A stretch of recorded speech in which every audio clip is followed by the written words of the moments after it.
I still remember the exact shade of gray the sky was the morning Chloe left for Savannah. It was that heavy, low-hanging overcast that makes everything look muted, like the volume on the world had been turned down. She was buzzing around our kitchen in her favorite denim jacket, her suitcase sitting by the kitchen island, overflowing with white linen dresses and oversized sunglasses. It was her best friend Sarah's Bachelorette weekend, and Chloe had been planning it for months.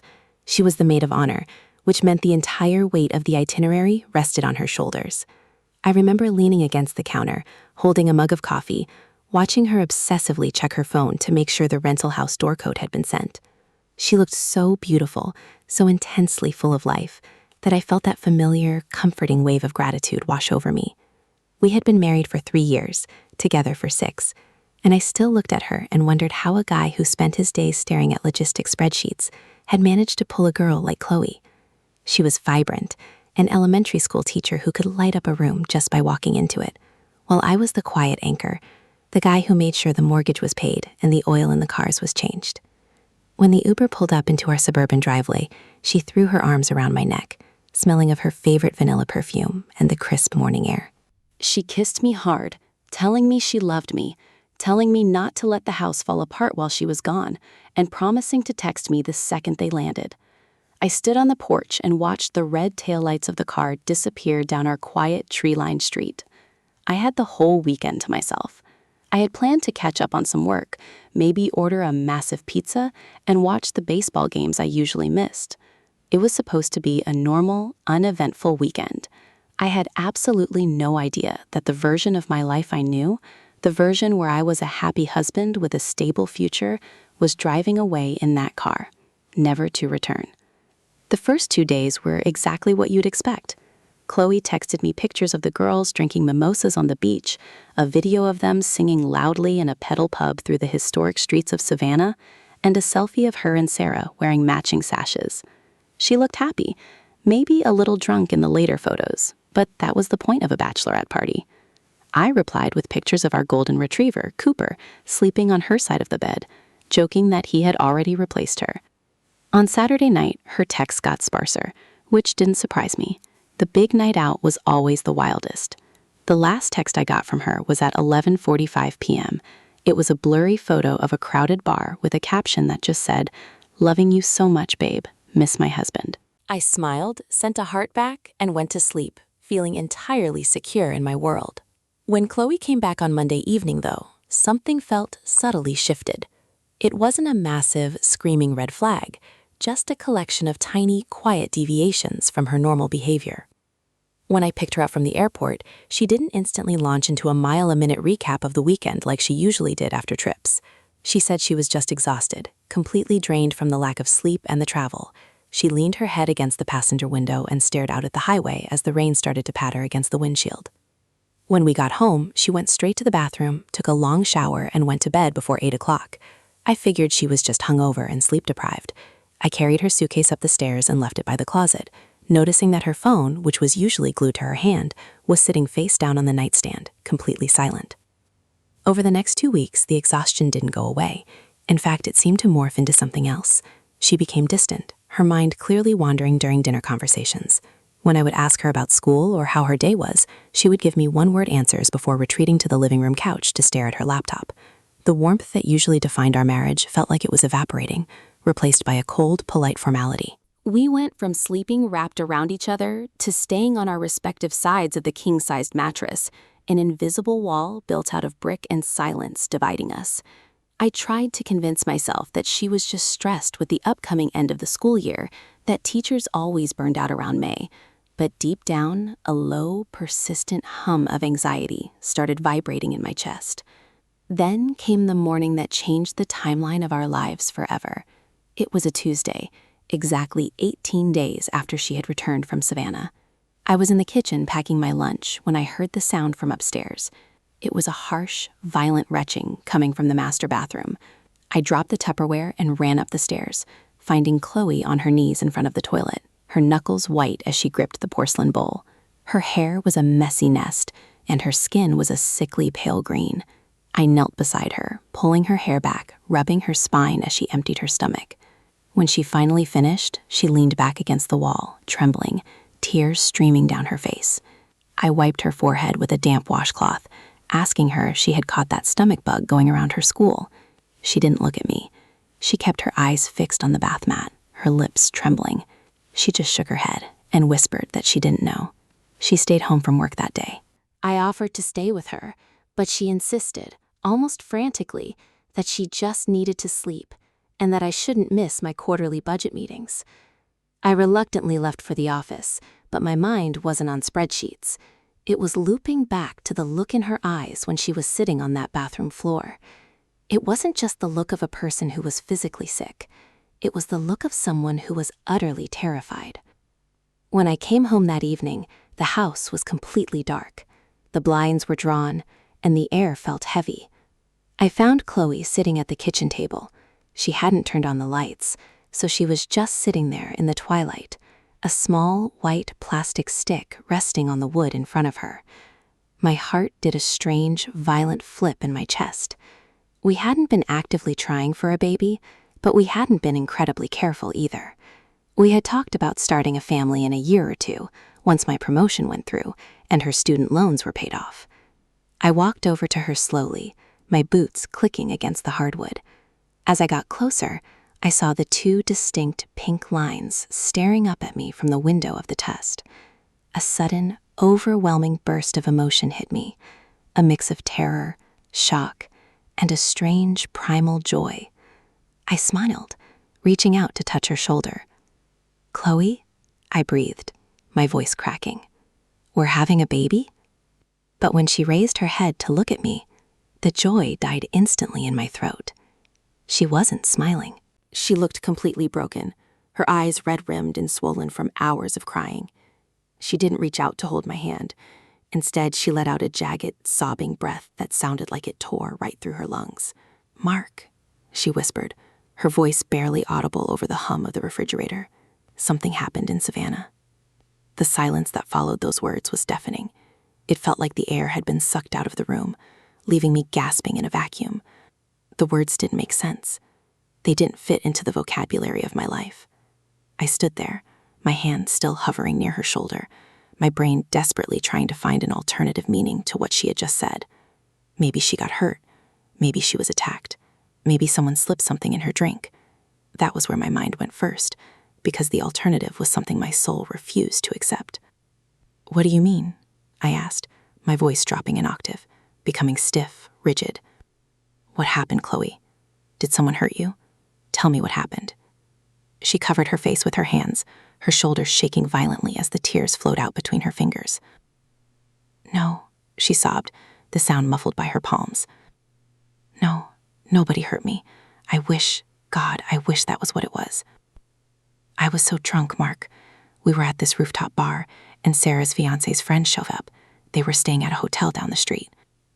I drank too much tequila.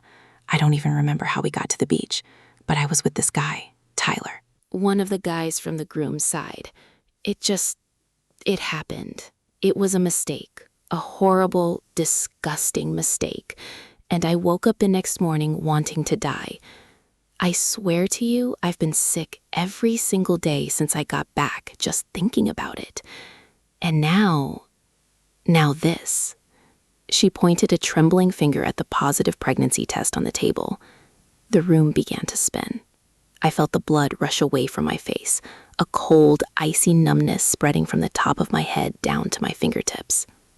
The woman I loved, the woman I had built a home with, the woman I trusted with every secret in my soul, had gone to a beach town, slept with a stranger, and was now sitting in our kitchen telling me she was carrying his child. The math in my head was instantaneous and brutal. We hadn't been intimate in the weeks leading up to her trip because she had been so stressed and busy with the planning. The timing was exact. There was no doubt, no statistical anomaly to hide behind. The child growing inside her belonged to a man named Tyler from a bachelor party in Georgia. I didn't yell. I didn't throw anything. The betrayal was so massive, so catastrophic, that anger couldn't even find a foothold yet. There was only a profound, hollow shock. I looked at her, really looked at her, and for the first time in 6 years, she looked like a total stranger. The tears, the guilt, the desperate look in her eyes, begging for forgiveness, it all felt like background noise. "I need you to leave," I said. My voice didn't sound like mine. It was flat, mechanical, completely devoid of inflection. "Mark, please," she begged, dropping to her knees, grabbing the hem of my jeans. "It was one night. I love you. I only love you. We can fix this. We can figure it out. Please don't do this." "Get out of the house, Chloe," I repeated, pulling my leg away from her grip.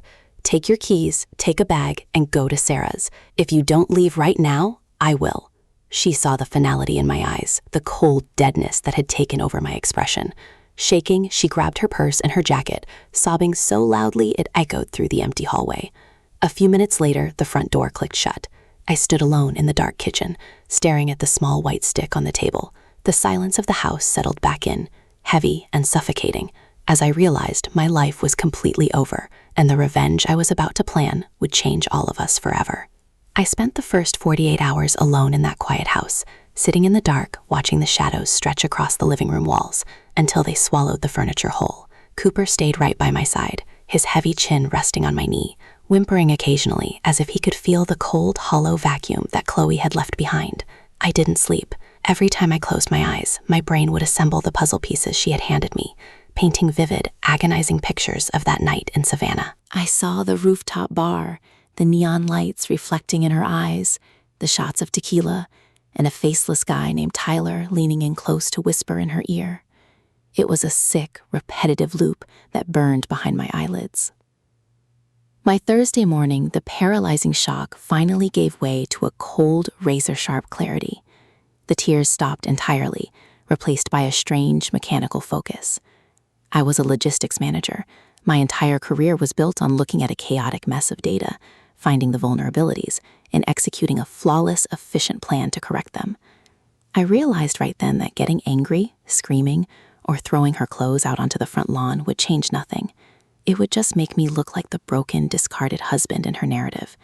If I wanted to survive this with my dignity intact, I couldn't just react. I had to orchestrate.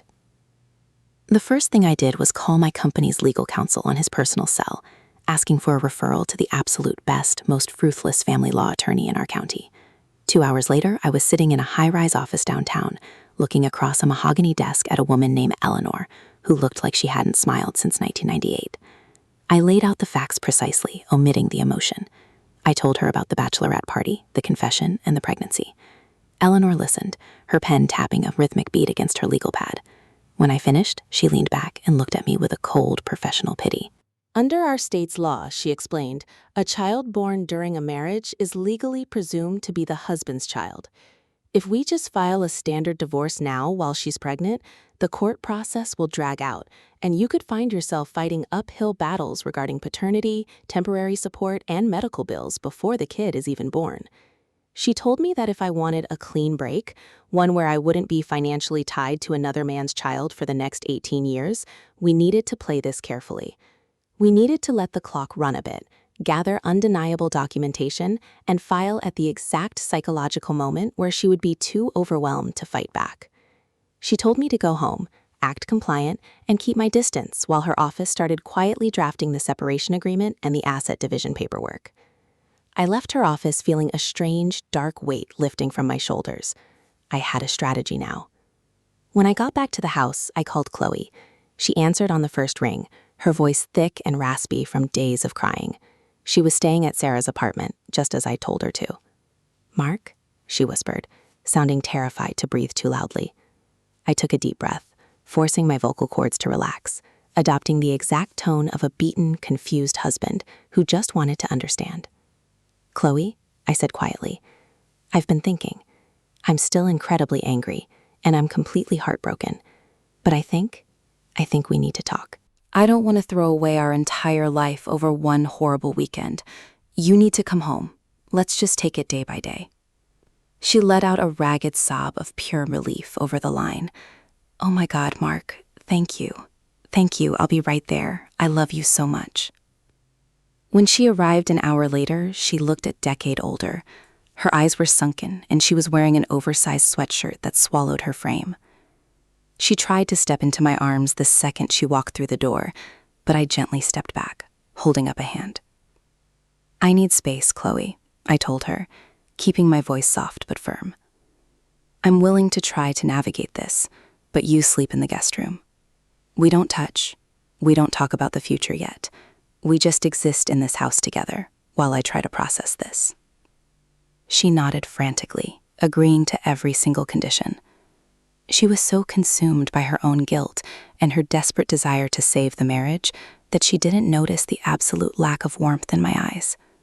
She didn't see that the man who used to look at her like she was the center of the universe was gone, replaced by a ghost who was quietly calculating the square footage of our assets. Living with her over the next 2 months was a masterclass in psychological warfare. She became the perfect submissive housewife, desperately trying to earn her way back into my good graces. The house was spotless. Dinner was on the table the exact minute I walked in from work. She baked my favorite desserts, kept the dog perfectly groomed, and spent her evenings quietly reading parenting books in the guest room, trying to stay out of my way.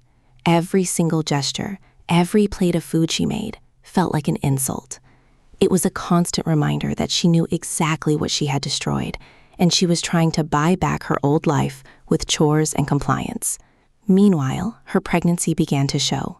By the 12-week mark, her flat stomach had a slight, unmistakable curve to it. Watching her body change was a daily, agonizing torture. Every morning I had to look at the physical manifestation of her betrayal, sitting across from me at the breakfast table. She started experiencing severe morning sickness again, and while every instinct in my body told me to comfort her, I forced myself to remain completely detached. I would hand her a glass of water and a cracker, with the emotional delivery of a waiter serving a stranger at a diner. It was during her 4th month that the final piece of my trap fell into place. She had an appointment for a comprehensive ultrasound and genetic screening, the one where they could definitively confirm the health of the baby, and more importantly, determine the gender. She begged me to go with her. She sat on the living room rug, her hands resting on her small bump, looking up at me with huge, tearful eyes. "Please, Mark, just come to this one. We find out what it is today. I don't want to do this alone." I looked down at her, feeling a cold, dead sensation in my chest. I nodded slowly. "Okay, I'll go." The OBGYN clinic was bright, sterile, and smelt faintly of lavender and hand sanitizer. We sat in the waiting room, surrounded by happy couples holding hands, talking about nursery colors and baby names. Chloe kept reaching for my hand, but I kept mine firmly planted in my pockets, staring straight ahead at a poster explaining fetal development stages. When they called her name, we walked back into the small, dimmed examination room.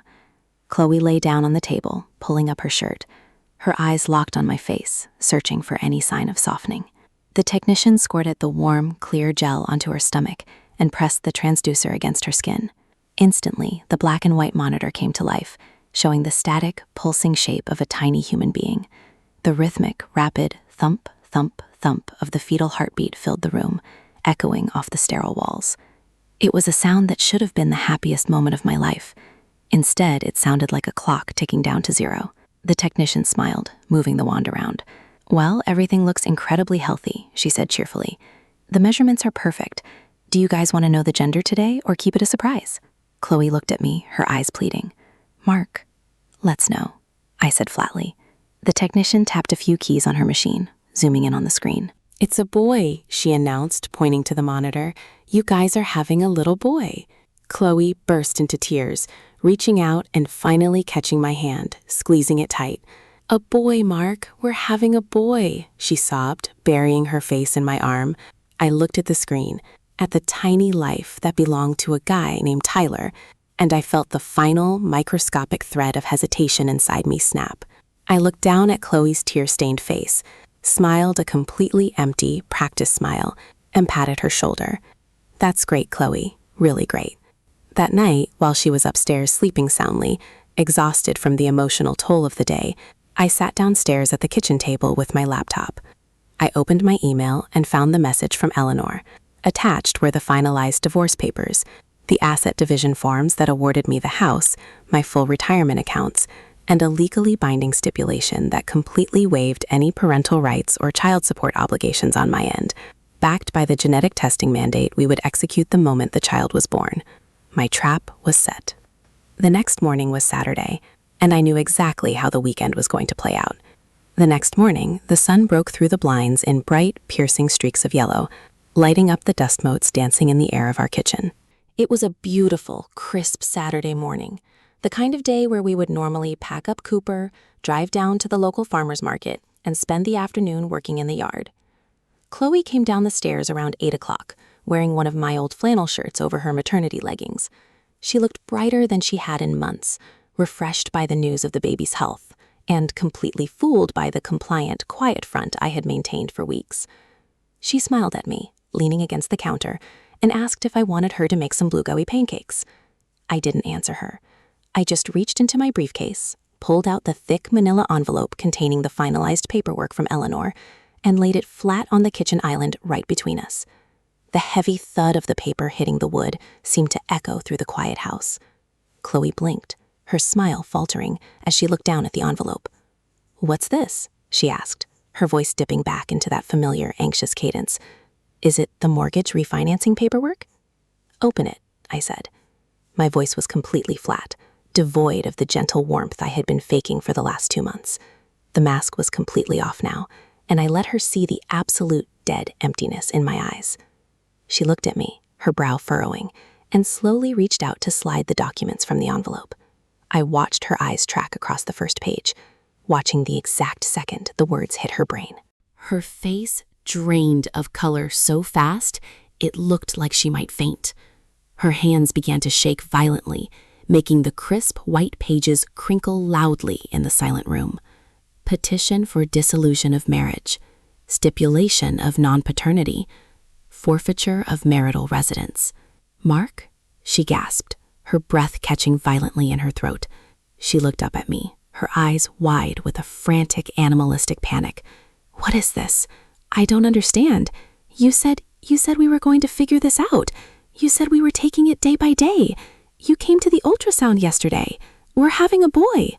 I leaned back against the counter, folding my arms across my chest, looking at her with a detachment that surprised even me. "I went to the ultrasound yesterday to confirm the timeline, Chloe," I said quietly.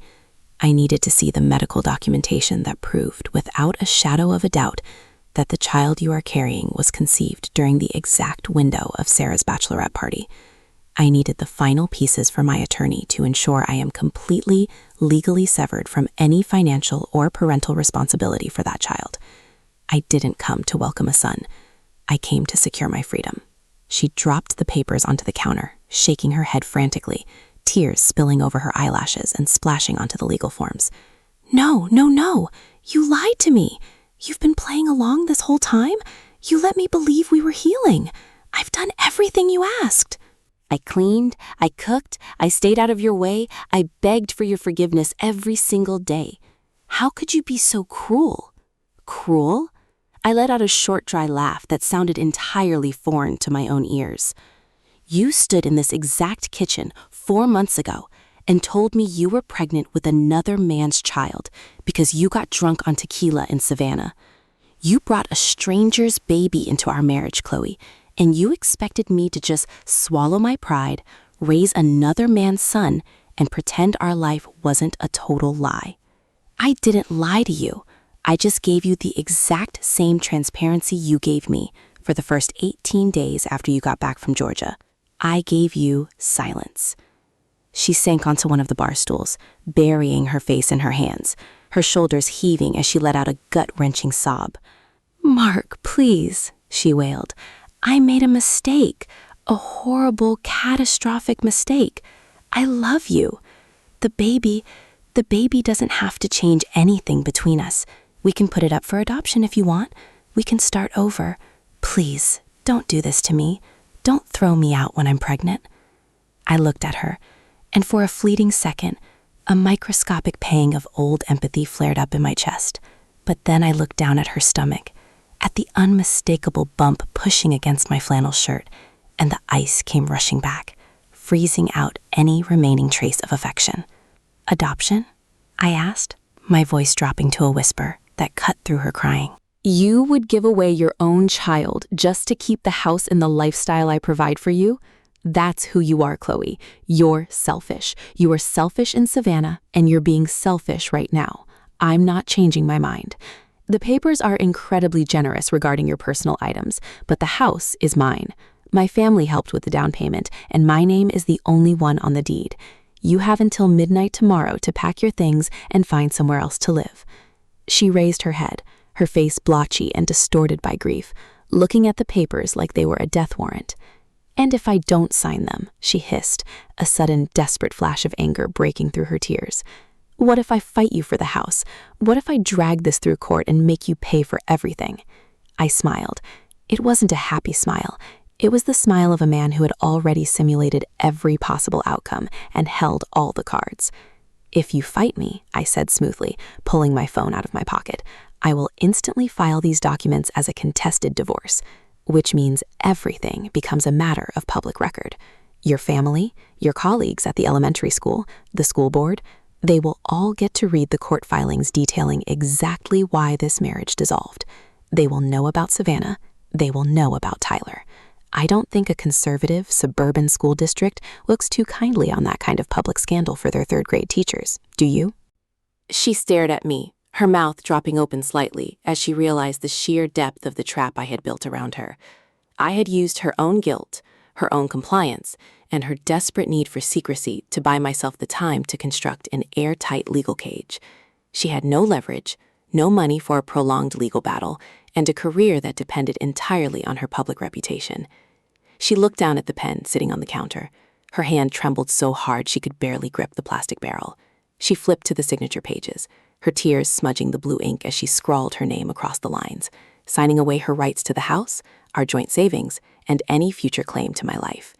When she finished, she threw the pen at my chest, got up from the stool, and ran up the stairs, slamming the guest room door so hard the framed pictures in the hallway rattled against the drywall. I picked up the signed documents, carefully sliding them back into the manila envelope. My chest felt incredibly light, but it wasn't joy. It was just the absence of the weight I had been carrying for months. The first part of my plan was complete. The legal tie was severed, and my assets were protected. But as I sat down at the kitchen island, listening to the muffled sounds of her crying through the ceiling, I knew I wasn't done. Chloe was leaving, but the story wasn't over. The man who had entered my life without permission, the man named Tyler who had set this entire disaster into motion, still had no idea I existed, and I was about to make sure he never forgot my name. The rest of that weekend was a blur of heavy cardboard boxes and the harsh, repetitive sound of packing tape tearing through the quiet house. Chloe didn't say another word to me. She moved between the guest room and her car like a shadow, her face completely blank, her eyes permanently swollen. Her friends came to help her drag the rest of her life out to the driveway, including Sarah, who wouldn't even look me in the eye when she walked past me in the hallway. I stood by the kitchen window, watching them load up the SUVs, feeling absolutely nothing. When the last car finally pulled away on Sunday evening, leaving the driveway completely empty, the silence that settled over the house was different. It wasn't the suffocating, tense silence of the last few months. It was a clean, expansive emptiness. The chapter of my life as Chloe's husband was officially dead and buried. But my final piece of business wasn't with Chloe. It was with Tyler. Over the weeks I spent pretending to fix my marriage, I hadn't just been talking to Eleanor. I had used the phone logs from Chloe's bill, the flight details, and a few targeted searches through Sarah's public social media posts to find exactly who this guy was. It hadn't been difficult. Tyler was an associate at a mid-sized commercial real estate firm in Charlotte, North Carolina. His lifestyle was completely laid out across his Instagram and LinkedIn. Golf trips, expensive watches, corporate networking events, and a long-term fiancée named Amanda, whom he was scheduled to marry in October. They had a beautiful public wedding registry filled with expensive kitchen appliances and fine china. He was a guy who cared immensely about his image, his upward corporate mobility, and the perfect, polished life he had engineered for himself.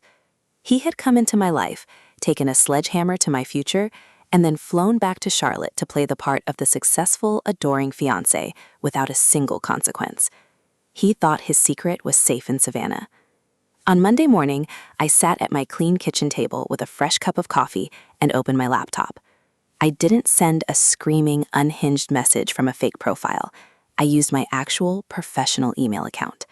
I drafted a message that was as cold, precise, and documented as a corporate audit. I addressed the email to both Tyler and his fiancée Amanda, using the public email address listed on her wedding website. Attached to the email were 3 files: a high-resolution PDF of the signed divorce decree stating the marriage dissolved due to Chloe's infidelity, a copy of the official OB/GYN medical report detailing the conception date window from the Savannah trip, and a scanned copy of the court-filed stipulation of non-paternity. In the body of the email, I kept the text brief and clinical. I wrote, "Amanda, I am reaching out to you because our lives became permanently linked during your fiancé's bachelor party trip to Savannah. My wife, Chloe, recently confessed to an affair with Tyler that took place during that weekend. As a result, she is currently 4 months pregnant with his child. I have enclosed the legal documentation proving the timeline and the fact that I have legally severed all ties and financial responsibilities to this child. I thought you should have this information before you walk down the aisle in October. Tyler, please direct all future inquiries regarding paternity testing and child support to Chloe's legal representative, as I am no longer involved. Best of luck to you both." I hit send at precisely 9 o'clock in the morning. The fallout was instantaneous and catastrophic. I didn't have a front row seat to the explosion in Charlotte, but the digital shockwaves reached my phone within an hour. My screen started lit up with calls from numbers I didn't recognize. First came a barrage of text messages from a North Carolina area code. It was Tyler. "Please, call me. We can talk about this. Don't do this to my family. Let's handle this privately." I didn't reply to a single text. I just watched the notifications pop up on my screen, sitting back on my couch, feeling a deep, slow burn of satisfaction. By noon, Chloe was calling me, her voice screaming so loudly through the speakerphone that Cooper got up and walked out of the room. "Mark, what did you do?" she shrieked, sobbing hysterically. "Tyler's fiancée called off the wedding. She threw his clothes into the yard and posted everything on Facebook. He's getting calls from his HR department because she sent it to his boss. You ruined his life. You ruined everything." I listened to her panic, her gasping breaths, her complete desperation, and I realized I didn't feel angry anymore. The venom was entirely gone. I just felt a profound, peaceful indifference. "You both ruined my life in Savannah, Chloe," I said quietly. "I just brought the truth out into the light. Whatever happens to you and Tyler now is your business. Have a nice life." I hung up the phone and blocked her number, along with Tyler's, Sarah's, and everyone else associated with that part of my existence. I changed the locks on the front door that afternoon, the metallic click of the new keys turning in the deadbolt, sounding like a final, definitive period at the end of a long, dark sentence. 6 months have passed since that Monday morning. The house is completely redecorated now. The white linen curtains are gone, replaced by minimalist leather furniture and dark wood. The master bedroom no longer smells like vanilla perfume. It smells like polished wood and fresh laundry. I've taken up running again, spending my evenings training for a marathon, pushing my body to the absolute limit until my muscles burn and my mind goes completely quiet. I got the promotion at work, my retirement accounts are growing, and my life has settled into a peaceful, predictable, and highly efficient routine. Every now and then, through the mutual acquaintances I haven't completely weeded out of my network, I hear updates about the wreckage left behind. Amanda never went back to Tyler. She moved across the country and took their joint savings with her. Tyler's career took a massive hit after the public scandal, and he spent the last few months of the year dealing with family court attorneys. Chloe gave birth to a baby boy a few weeks ago. She's living in a small, cramped apartment near her parents' house, raising a child alone while trying to navigate a complicated, bitter child support battle with a man in North Carolina who despises her for destroying his future. Sometimes when I'm sitting on my porch in the evening with Cooper lying at my feet, watching the sun dip below the suburban horizon, I think about that little boy. I think about how he's going to grow up in the middle of a war zone built out of resentment, secrets, and broken dreams. I feel a slight twinge of sorrow for him because he didn't ask to be part of this story. But then I take a sip of my drink, look around at the quiet, peaceful home that belongs entirely to me, and I remind myself that every person in this world eventually has to pay the price for the choices they make. Chloe and Tyler made theirs on a rooftop bar in Savannah. I made mine in a dark kitchen with a manila envelope. And as the night sky finally takes over the suburbs, I can finally sleep soundly, knowing my debt is paid in full.